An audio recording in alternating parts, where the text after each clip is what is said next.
Thank you Ajay भैया. पण खासदार कैसा हो प्रीतम ताई जैसा हो का. हा मग काय आता, नाही तर फायदा काय या महायुतीच्या बैठकीचा. आज या आपल्या बीड जिल्ह्यामध्ये महायुतीच्या या महामेळाव्याच्या प्रसंगी उपस्थित आज आपल्या जिल्ह्याचे पालकमंत्री आमदार धनंजयजी मुंडे साहेब कार्यक्रमासाठी मंचावर उपस्थित, ज्यांच्याकडे आज सर्व घटक पक्षांची आणि 3 प्रमुख पक्षांच्या समन्वयाची जिम्मेदारी आहे, ते सन्माननीय अमरसिंहजी पंडित.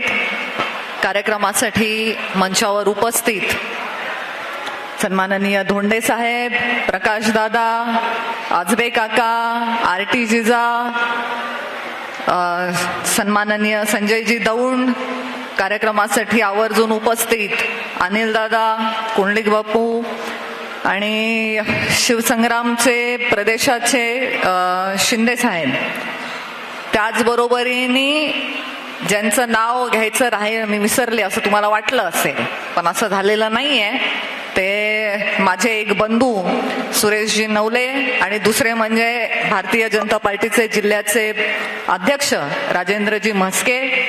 सर्व सन्माननीय घटक पक्षांचे इथे जे प्रमुख आलेले आहेत त्यांचं सगळ्यांचं मी मनापासून या मेळाव्यामध्ये खूप खूप स्वागत करते. आणि या मेळाव्याची जिम्मेदारी राष्ट्रवादीचे जिल्हा अध्यक्ष म्हणून चव्हाणजी यांनी पार पाडलेली आहे. त्याचबरोबरीने योगेशजी क्षीरसागर यांनी सुद्धा अतिशय चांगलं नियोजन केलं. मी त्या सगळ्यांचे पण खूप खूप आभार व्यक्त करते. आज या ठिकाणी बोलायला सुरुवात करण्यापूर्वी मी सर्वप्रथम तर आपल्या सगळ्यांना उद्याच्या मकर संक्रांतीच्या खूप खूप शुभेच्छा देते. आणि कदाचित या शुभेच्छा आधीच द्यायला हव्या होत्या, म्हणजे तिळगुळ घ्या गोड गोड बोला असं मला म्हणता आलं असतं, पण हरकत नाही. माझं भाषण शेवटून दुसरं आहे तरी सुद्धा मी अजूनही तिळगुळ घ्या गोड गोड बोला अशाच शुभेच्छा देणार आहे. आणि दुसरा म्हणजे आज कार्यक्रमाच्या कुठल्याही कार्यक्रमाची सुरुवात करत असताना आपण आपल्या सर्वांना वंदनीय पूजनीय असणाऱ्या छत्रपती शिवाजी महाराजांचं स्मरण करून त्यांना वंदन करून आपण कार्यक्रमाची सुरुवात करतो. पण जिथे आपण छत्रपती शिवाजी महाराजांना स्वराज्याचे प्रणेते म्हणून ओळखतो तिथे त्यांची टीमही तितकी महत्वाची होती. आज जिवाजी महाले हे शिवाजी महाराजांचे अंगरक्षक असणारे, त्यांचा आज स्मृती दिन आहे. मी त्यांच्या स्मृतीला सुद्धा अभिवादन करते.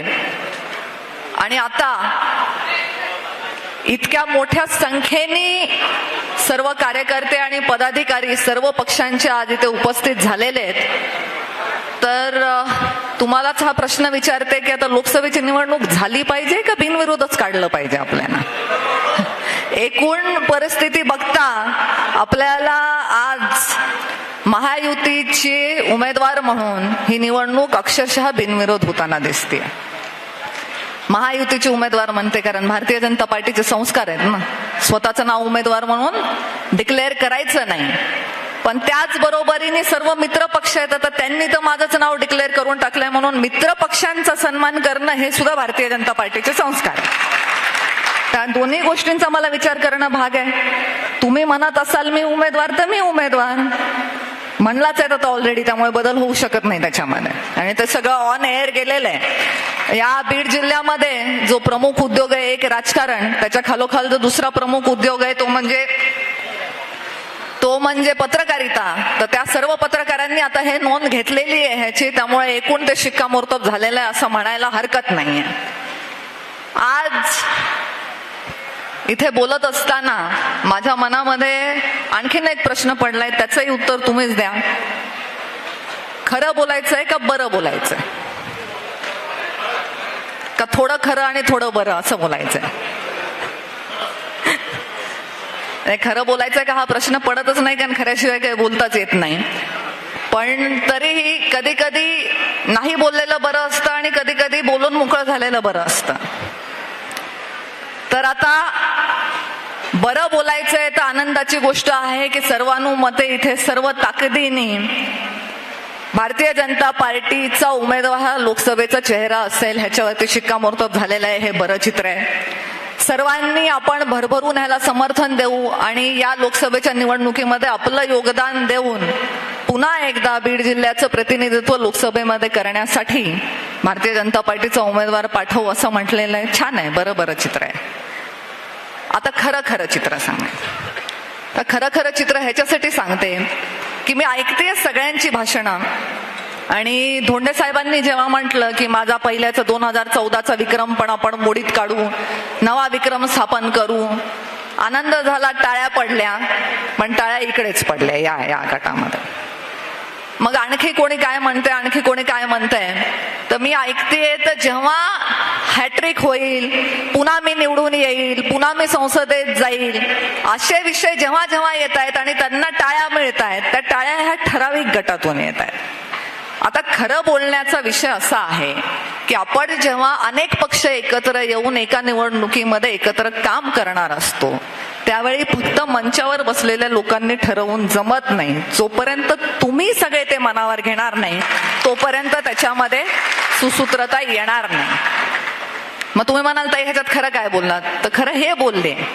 एकाच पक्षाचं घ्या ना, समजा एकाच पक्षाचं तात्या गावामध्ये तुम्ही आहे, भारतीय जनता पार्टीचाच दुसरा कोणी इच्छुक असेल, ग्रामपंचायतीला फार गळ्यात गळे घालून निवडणुका लढवता का? एका पक्षाचे किती पॅनल पडतात ग्रामपंचायतीला? कमीत कमी 3.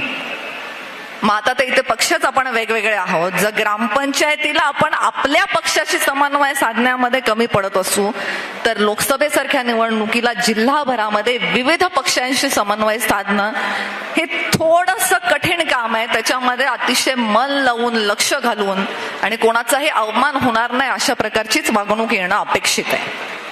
आपल्याला फार जड नाही, कारण आज आपण जर मंचावर बघितलं तर मंचावर बसलेल्या पैकी राष्ट्रवादी काँग्रेस पक्ष आणि आपल्या जिल्ह्यामध्ये मागच्या निवडणुकीला 2019च्या निवडणुकीला शिवसंग्राम हे 2च पक्ष हे आपल्या विरोधात होते. पण बाकी सगळे जे मंचावरचे आहेत, मग रिपाई असतील, शिवसेना असेल, इतर सर्व पक्ष हे आपल्या बरोबरच होते. त्यामुळे आपल्याला तशी सवय आहे की आपण सगळ्यांना एकत्र घेऊन चालत आलेलो आहोत. म्हणून मी म्हणते की सबका साथ सबका विकास हे स्लोगन मोदीजी कार्यरत झाल्यानंतर फेमस झालं, पण सबका साथ सबका विकास हे मुंडे साहेबांच्या जीवनाचा मूल मंत्र होता. आणि म्हणून आज माझ्यापूर्वी बोलणाऱ्या प्रत्येक वक्त्याच्या बोलण्यामध्ये मुंडे साहेबांचा आवर्जून उल्लेख झाला. आणखी थोडंसं तुमच्यासाठी बरं बोलायचं म्हणजे समन्वयक म्हणून आज ही भूमिका पार पाडत असताना मी अमरसिंहजी पंडित यांचे विशेष आभार व्यक्त करते 2 गोष्टींसाठी. एक तर तुम्ही हे डिक्लेअर केलं की लोकसभेचे उमेदवार मीच आहे, त्यामुळे मी म्हटलं जे आपल्या जिल्ह्यातलं दुसरं मोठा उद्योग आहे पत्रकारिता, त्यांच्या आता जे डोक्याच्या चालनेला थोडासा आता विश्राम मिळेल, म्हणजे त्यांना फार मेहनत करून वेगळं काही लिहावं लागणार नाही. आणि सर्वात महत्वाचं म्हणजे मी तुमचे आभार यासाठी व्यक्त करते की आज ज्या कारणासाठी आपण ही बैठक बोलवलेली आहे की येणाऱ्या लोकसभेच्या निवडणुकांना आपण कसं सामोरं जायचंय, काय मुद्दे घेऊन सामोरं जायचंय, या गोष्टीविषयी सुद्धा आपण बोललात, त्याबद्दलही मी तुमचे खूप खूप आभार व्यक्त करते. कारण खरा कळीचा मुद्दा आता हा आहे की लोकसभेच्या निवडणुकीच्या प्रचारासाठी जेव्हा आपण सर्वसामान्य माणसांपर्यंत जाऊन पोहोचणार तेव्हा आपल्याला त्यांच्यासमोर काय मुद्दे घेऊन जायचं. त्यामुळे तुम्ही विषयाच्या अनुषंगाने बोललात याबद्दल मी तुमचे विशेष आभार व्यक्त करते. दुसरं तर आज प्रकाशदादांनी पण सांगितलं की नुसतं म्हणून चालणार नाही, आपल्याला त्याच्यासाठी प्रयत्नही करावे लागणार आहे. मग प्रयत्न करायचे असेल तर त्याची सुरुवात आज आपल्याला इथून करावी लागणार आहे. जर एखाद्या मुद्द्यावर आपण सगळे एकत्र मिळून या हॉलमध्ये टाळ्या सुद्धा वाजवू शकत नसू तर पुढच्या निवडणुकांमध्ये आपण एकत्र येऊन किती हातात हात धरून काम करणार आहोत ह्याचा सुद्धा विचार करायची गरज आहे. म्हणून मी म्हणते मी थोडं बरं आणि थोडं खरं असं दोन्ही बोलणार आहे. आणि या विषयांवरती प्रकाश टाकल्याशिवाय आपल्याला पुढे जाऊन काम करता येणार नाही. शिवसंग्रामचे सुद्धा विशेष आभार व्यक्त करते. 2019च्या निवडणुकीमध्ये बीड जिल्हा वगळता संपूर्ण राज्यामध्ये शिवसंग्राम भारतीय जनता पार्टी बरोबर होती. आज त्यांनी असा निर्णय घेतलेला आहे की आता ते बीड जिल्ह्यात सुद्धा आपल्या सोबत आहेत. मला वाटतं स्वर्गीय मेटे साहेबांची सुद्धा कुठेतरी ही इच्छा होती. पंकजाताईंनी सुद्धा त्यांच्या अंत्यदर्शनाच्या वेळी या घटनेचा आवर्जून उल्लेख केला की मेटे साहेबांना ताईंना भेटायचं होतं, त्यासाठी त्यांचे भेटीची वेळ ते ठरवत होते. कदाचित त्यांची ही इच्छा असेल आणि त्यांच्या इच्छेचा आज आपण सन्मान करत आहात, म्हणून मी शिवसंग्रामचे सुद्धा मनापासून खूप खूप आभार व्यक्त करते. बाकी निवडणुकांना सामोरं जात असताना काय मुद्दे घेऊन जायचा आहे, कसा प्रचार करायचा वगैरे हे मी तुम्हाला शिकवण्याची गरज नाही. कारण ज्यावेळी मी अगदी प्रायमरी शाळेत जात होते तेव्हापासून तुम्ही निवडणुका हाताळलेली माणसं आहात. कधी कोणी इथे असेल, कधी कोणी इतर पक्षामध्ये असेल, पण अनुभव सगळ्यांचा दांडगा आहे. त्यामुळे मी काही तुम्हाला त्याच्यामध्ये शिकवणार नाही. त्या वेळेला त्या प्रकारचे विषय घेऊन आपण निश्चितच एकत्र येऊन चांगलं काम करू शकू एवढं या निमित्ताने सांगते. आता पंचायत अशी झालेली आपली की किमान 3 पक्षाचे आणि कमाल कितीही पक्षांचे असे आपण एकूण इतके नेते आज आहेत मंचावर की तुम्हाला तेवढ्या सगळ्यांची भाषणं ऐकणं भाग आहे. आणि मग तुमच्या आता पोटात ओरडायला लागलेले आहेत कावळे. मग तुम्ही विचार करताय की ह्यांची भाषणं कधी संपतील आणि कधी एकदाचा आम्हाला जेवणाची आमची जी व्यवस्था केलेली आहे त्याचा लाभ घेता येईल. तर मला कळते तुमची मानसिकता. बाकी काही कळू न कळू तुमची नाडी ओळखू शकले याच जोरावरती गेली 9-9.5 वर्ष राजकारणात सक्रिय आहे. आणि मला माझ्या बीड जिल्ह्याच्या लोकांच्या मनात काय आहे हे कळतं. त्यांचं म्हणणं ऐकून घेण्यासाठी मी उपलब्ध आहे. ही माझी सगळ्यात जमेची बाजू आहे असं म्हटलं तर ते चुकीचं ठरणार नाही. म्हणून तेच तुमचं म्हणणं समजून घेऊन या विषयाचा उल्लेख करावा का नाही करावा या संभ्रमात असताना माझ्यापूर्वी बोलणाऱ्या बऱ्याच लोकांनी त्याचा उल्लेख केला. आणि कारण मला तुमच्या मनातलं कळतं म्हणून मलाही या गोष्टीचा उल्लेख करणं भाग आहे की आज मी इथे उपस्थित असणाऱ्या माझ्या मुंडे परिवाराच्या, म्हणजे माझ्या मुंडे परिवाराच्या म्हणजे फक्त आम्ही जे रक्तानी मुंडेंमध्ये जन्मलो ते नाही, गोपीनाथ मुंडेवरती प्रेम करणाऱ्या प्रत्येक माणूस जो इथे बसलेला आहे त्या सगळ्यांच्या मी भावनेची मनापासून खूप खूप कदर करते. कारण आपला नेता हयात असताना त्याच्या समोर आपण शाईन मारण्यासाठी त्याचे फोटो लावले का नाही लावले ह्याच्यासाठी आंदोलन करणं, आक्रोश करणं, आवाज उठवणं हे तर कोणीही करतं. आज आपला नेता हयात नसताना त्याचा सन्मान, त्याची प्रतिष्ठा ही त्याच्या योग्यतेप्रमाणे जपली जावी ह्याच्यासाठी आवाज उचलणारे तुम्ही, तुम्हाला माझा मनापासून सलाम आहे. तुम्हाला त्रिवार वंदन आहे.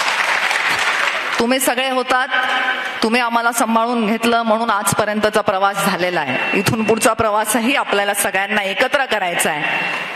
हे करणारे कोणीही असतील, मी यापूर्वी कधीही या प्रकारच्या कुठल्याही विषयावर बोलले नव्हते, पण हे करणारे कुठलेही पक्ष असतील, मग तो अगदी भारतीय जनता पार्टी जरी असेल तरी सुद्धा इथून पुढच्या काळामध्ये, खरं तर महाराष्ट्रात कुठे हे झालं नाही पाहिजे, परंतु किमान बीड जिल्ह्यामध्ये मुंडे साहेबांचा फोटो वगळून जर कुठले कार्यक्रम घेण्याचे प्रकार झाले तर त्याचंही आम्ही स्वागत करणार नाही. आपला पक्ष करतोय म्हणून चुकीच्या गोष्टीचं समर्थन करू नये, हे सुद्धा भारतीय जनता पार्टीचेच संस्कार आहेत.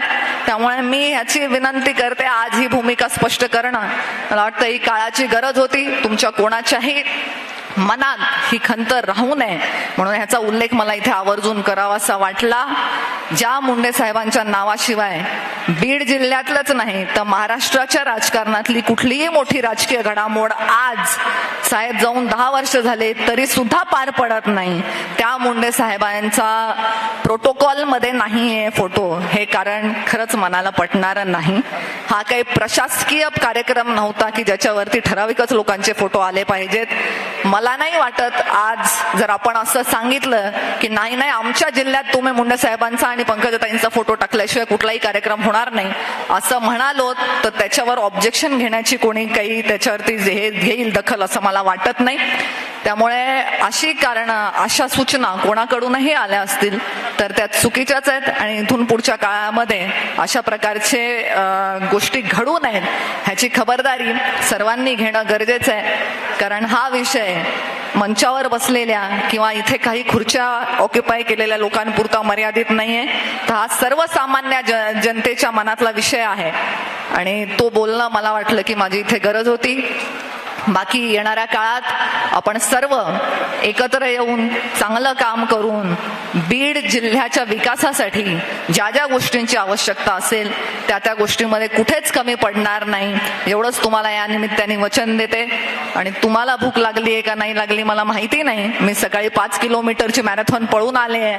त्यामुळे नमो चषकच्या माध्यमातून वेगवेगळ्या खेळाच्या स्पर्धा घेत असताना वेगवेगळे खेळ आपण त्याच्यात खेळले, मैदानी खेळ आहेत, बैठे खेळ आहेत, सांस्कृतिक खेळ आहेत, पण अडथळा शर्यत मात्र कुठेच नाही. तर आपल्या राजकीय आयुष्यातलाही अडथळा दूर करण्यासाठी आज आम्ही सर्व एका मंचावर आलेलो आहोत.